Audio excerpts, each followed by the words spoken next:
प्यारे साथियों नमस्कार। आप सभी का बहुत बहुत स्वागत है कृष्णा सार्थक एकेडमी में।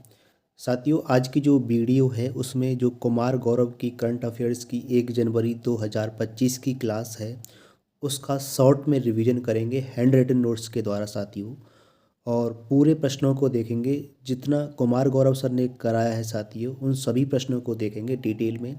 तो अगर आपको वीडियो पसंद आती है तो आप इसको लाइक कर देंगे, और अगर अभी चैनल से नहीं जुड़े हैं तो इसको सब्सक्राइब कर लेंगे। तो स्टार्ट करते हैं साथियों आज की वीडियो को। पहला प्रश्न है साथियों, दुनिया की सबसे तेज 400 किलोमीटर प्रति घंटा वाली हाई स्पीड ट्रेन का प्रोटोटाइप CR 450 किसने लॉन्च किया है साथियों? ये चीन के द्वारा लॉन्च किया गया है। अब जो CR 450 है साथियों, ये विश्व की सबसे तेज़ ट्रेन बन चुकी है। वहीं जो इसकी स्पीड है नॉर्मल साथियों 400 किलोमीटर प्रति घंटा है।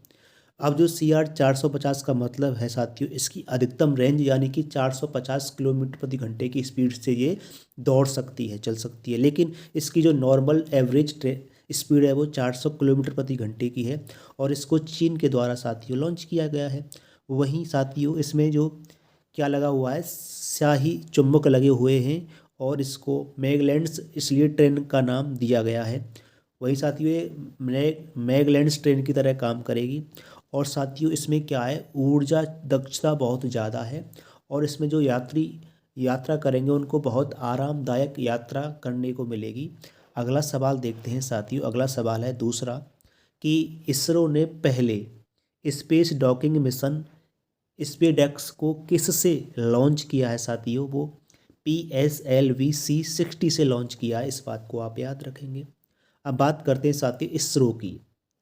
इंडियन स्पेस रिसर्च ऑर्गेनाइजेशन इसका फुल फॉर्म है।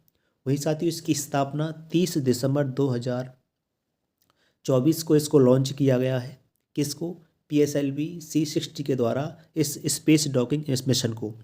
वहीं जो इसमें क्या है साथियों, स्पेस डेक्स मिशन है ये, इसमें 2 उपग्रह हैं उनको जोड़ा जाएगा, यानी कि HDX-01 और HDX-02, ये दोनों जोड़ेंगे साथियों।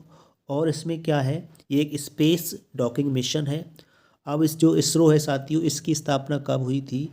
तो इसरो की स्थापना साथियों 15 अगस्त 1964 को हुई थी। वहीं इसके हेड कौन है साथियों? वर्तमान में S सोमनाथ हैं। इस बात को आप याद रखेंगे। वहीं इसको लॉन्च करने वाला साथियों भारत चौथा देश बन गया है। इससे पहले USA, रूस, चीन, इन तीनों ने इसको लॉन्च कर चुके हैं। अब चौथा भारत देश बन गया है साथियों। अब बात करते हैं कुछ और महत्वपूर्ण फैक्ट की। तो साथियों जो PSLV-C58 है, इसके द्वारा साथियों एक्सपोस्ट पोएम को लॉन्च किया गया। वहीं PSLV-C59 के द्वारा प्रोवा को लॉन्च किया गया। वहीं PSLV-C57 के द्वारा आदित्य L1 को लॉन्च किया गया था। अगला प्रश्न देखते हैं। तीसरा प्रश्न है साथियों, कि किस देश के न्यायालय ने मार्शल लॉ लगाने के मामले में राष्ट्रपति को गिरफ्तार करने की मंजूरी दी है साथियों?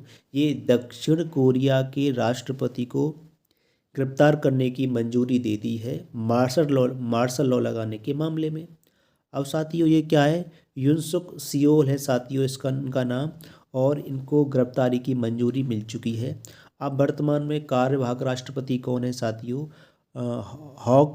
होंडक सू हैं साथियों, होंडक सू हैं। इन पर भी साथियों महाभियोग लगा दिया गया है। इस बात को भी याद रखेंगे।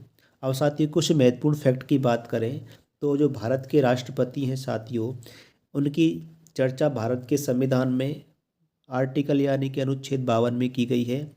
वहीं आर्टिकल 58 में साथियों उनकी योग्यता के बारे में बात की गई है। वहीं आर्टिकल 61 में साथियों भारत के राष्ट्रपति पर महाभियोग लगाने की बात की गई है। और साथियों आर्टिकल 59 में उन पर शर्तें दी गई हैं, कुछ उसकी बात की गई है। आगे देखते हैं साथियों अगला प्रश्न। चौथा प्रश्न है कि केंद्र सरकार ने किस राज्य के भूस्खलन को गंभीर प्रकृति की आपदा घोषित किया है? ये साथियों बड़ा महत्वपूर्ण प्रश्न है, इसको याद रखेंगे। ये केरल ने किया है साथियों। वहीं इसमें क्या हुआ है साथियों, इस राज्य में भूस्खलन आया था एक, और उसमें 200 लोगों की मौत हुई थी साथियों। अब इसमें कुछ सहायता की बात की गई है। केंद्र सरकार इसमें 75% सहायता करेगी, वहीं जो राज्य सरकार है साथियों केरल की, वो 25% सहायता करेगी। अब अगर बात करें साथियों केरल के वायनाड की, तो वायनाड से साथियों एमपी कौन है वर्तमान में मेंबर ऑफ पार्लियामेंट, ये प्रियंका गांधी है। इस बात को आप याद रखेंगे। अगला 5वां प्रश्न है साथियों कि कैसलर सिंड्रोम का संबंध किससे है। बड़ा महत्वपूर्ण प्रश्न है साथियों। कैसलर सिंड्रोम का संबंध ये अंतरिक्ष कचरा से है। वहीं साथियों 1978 में नासा वैज्ञानिक कैसलर है साथियों, यानी कि नासा के एक वैज्ञानिक थे ये कैसलर, वहीं अंतरिक्ष में संचित होता मलबा, यानी कि उन्होंने बताया था साथियों कि अंतरिक्ष में मलबा इकट्ठा हो रहा है। इस बात पर इन्होंने बात की थी। अगला 6वां प्रश्न है साथियों 6 कि समुद्र पर भारत के पहले कांच के पुल बोस्टिंग आर्क ब्रिज का उद्घाटन कहाँ हुआ है। तो साथियों बड़ा महत्वपूर्ण प्रश्न है ये साथियों, तमिलनाडु में हुआ है। इस बात को आप याद रखेंगे, यानी कि mist bride bridge, mist bride bridge है साथियों। अब ये क्या करेगा साथियों, ये तिर तिरुवल्लुर प्रतिमा है साथियों, उसको विवेकानंद रॉक से जोड़ेगा, जो कि मेमोरियल है साथियों। और इसकी ऊंचाई क्या है साथियों, 133 फीट की इसकी ऊंचाई रखी गई है। यानी कि इसका उद्घाटन तमिलनाडु राज्य में किया गया है। ये तिरुवल्लुर की जो प्रतिमा है उसको विवेकानंद रॉक से जोड़ेगा और इसकी ऊंचाई 133 फीट है। अगला 7वां प्रश्न देखते हैं साथियों कि दिवंगत जिमी कार्टर किस देश के पूर्व राष्ट्रपति थे। बड़ा महत्वपूर्ण प्रश्न। ये साथियों यूएसए के पूर्व राष्ट्रपति थे और 2002 में इनको शांति का नोबेल पुरस्कार भी दिया गया था। और साथियों जो ये वाटरगेट कांड हुआ था साथियों वियतनाम युद्ध के समय साथियों, ये कौन थे, ये वहाँ के राष्ट्रपति थे। अगला देखते हैं साथियों 8वां प्रश्न है कि 7 महाद्वीपों की सबसे ऊंची चोटियों पर चढ़ाई करने वाली दुनिया की सबसे कम उम्र की महिला पर्वतारोही कौन बनी है। बड़ा महत्वपूर्ण प्रश्न है कि 7 महाद्वीपों की सबसे ऊंची चोटियों पर चढ़ाई करने वाली दुनिया की सबसे कम उम्र की महिला पर्वतारोही कौन बनी है। ये साथियों काम्या कार्तिकेयन बनी है, यानी कि काम्या कार्तिकेयन बनी है, ये महाराष्ट्र की हैं। इस बात को आप याद रखेंगे, काम्या कार्तिकेयन। वही साथियों बात करें जो एशिया की सबसे ऊंची चोटी एवरेस्ट है साथियों। वहीं अफ्रीका की किलिमंजारो है, यूरोप की एल्ब्रुज है और उत्तरी अमेरिका की माउंट डेनाली है। और साथियों दक्षिण अमेरिका की एकांक गुहा है साथियों, इस बात को याद रखेंगे। वहीं ऑस्ट्रेलिया की साथियों कैसियस्को है, क्या कोस्कियस्को है, कोसियस्को है। वहीं अंटार्कटिका की साथियों विंसन मैसिप है। ये प्रश्न लगातार पूछे जा चुके हैं साथियों, इनको आप याद रखेंगे। अगला आगे बात करते हैं कुछ महत्वपूर्ण फैक्ट की साथियों। जो रिया सिंह है साथियों, ये मिस यूनिवर्स इंडिया बनी थी। वहीं साथियों जो निकिता पौरवाल हैं, ये साथियों फेमिना मिस इंडिया बनी थी। वहीं फिडे शतरंज चैंपियनशिप विजेता कौन रही थी साथियों, कौनेरू हम्पी रही थी। इस बात को आप याद रखेंगे। अब आगे देखते हैं 9वां प्रश्न। 9वां प्रश्न कह रहा है कि भाषा संबंधी बाधाओं को दूर करने के लिए स्वार प्लेटफॉर्म किसने लॉन्च किया है। ये साथियों गुजरात के द्वारा लॉन्च किया गया है और वर्तमान में साथियों गुजरात के जो सीएम कौन है, भूपेंद्र पटेल। अब ये साथियों भाषा संबंधी बाधाओं को दूर करेगा क्या, स्वार प्लेटफॉर्म, और इसको गुजरात ने लॉन्च किया है। आगे साथियों 10वां प्रश्न देखते हैं कि कागेद नृत्य, बहुत महत्वपूर्ण प्रश्न है, कागेद नृत्य महोत्सव कहाँ आयोजित हुआ है साथियों। ये सिक्किम में आयोजित हुआ है। अब ये बौद्ध धर्म का है साथियों और नए साल का प्रतीक है, बौद्ध धर्म से संबंधित है और नए साल का ये प्रतीक है।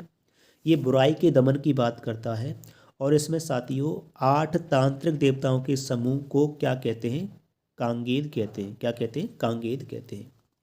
अब जो सागा दावा महोत्सव है साथियों, ये लद्दाख में मनाया जाता है, इसको आप याद रखेंगे, कई बार पूछा गया प्रश्न है। आगे देखते हैं साथियों 11वां प्रश्न क्या कह रहा है। 11वां प्रश्न कह रहा है कि लक्ष्य सेन ने पहले king cup international badminton open 2024 में कौन सा पदक जीता है। ये साथियों इन्होंने कांस्य पदक जीता है। बड़ा महत्वपूर्ण प्रश्न। अगला बात करते हैं साथियों 12वें प्रश्न की। 12वां प्रश्न कह रहा है कि भारत में चीन सीमा पर कहाँ छत्रपति शिवाजी की प्रतिमा का अनावरण किया गया है? ये साथियों लद्दाख में किया गया है, यानी कि चीन की सीमा पर छत्रपति शिवाजी की प्रतिमा का अनावरण ये लद्दाख में किया गया है। और साथियों जो एलएसी के व्यास यानी कि ये यानी कि लाइन ऑफ यानी कि एलएसी के व्यास और भारतीय सेना के बीच क्या साथियों पेंगोंग झील के पास में इसको बनाया गया है साथियों। कहाँ पर? एलएसी के पास में। और साथियों ये पेंगोंग झील के पास में बनाया गया है, इसकी प्रतिमा बनाई जाएगी साथियों लद्दाख राज्य में। ये आगे देखते हैं। अगला 13वां प्रश्न है कि प्रो कबड्डी लीग 2024 का खिताब किसने जीता है? बड़ा महत्वपूर्ण प्रश्न है साथियों। यानी कि प्रो कबड्डी 2024 का खिताब किसने जीता है? ये हरियाणा स्टीलर्स ने जीता है साथियों। बड़ा महत्वपूर्ण प्रश्न है। और जो फाइनल में साथियों कौन रहा था साथियों? ये पुणे के साथ में। और फाइनल में साथियों ये हरियाणा स्टीलर्स ने जीता है।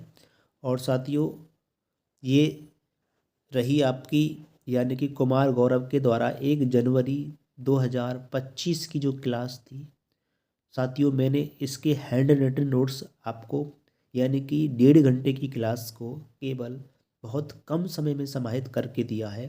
यदि आपको यह वीडियो पसंद आई है, अगर आप इसी प्रकार डेली वीडियो चाहते हैं तो कमेंट कर सकते हैं, और अगर वीडियो पसंद आई है तो लाइक कर सकते हैं। और साथियों अगर आपने अभी इस चैनल को सब्सक्राइब नहीं किया है तो आप इसको सब्सक्राइब भी कर सकते हैं। फिर लेके आऊँगा साथियों आगे इसी प्रकार अन्य वीडियोज़। तो साथियों फिर मिलता हूँ अगर अगली वीडियो में। तब तक के लिए व्यस्त रहिए, मस्त रहिए, स्वस्थ रहिए और अपनी पढ़ाई को लगातार करते रहिए साथियों। धन्यवाद।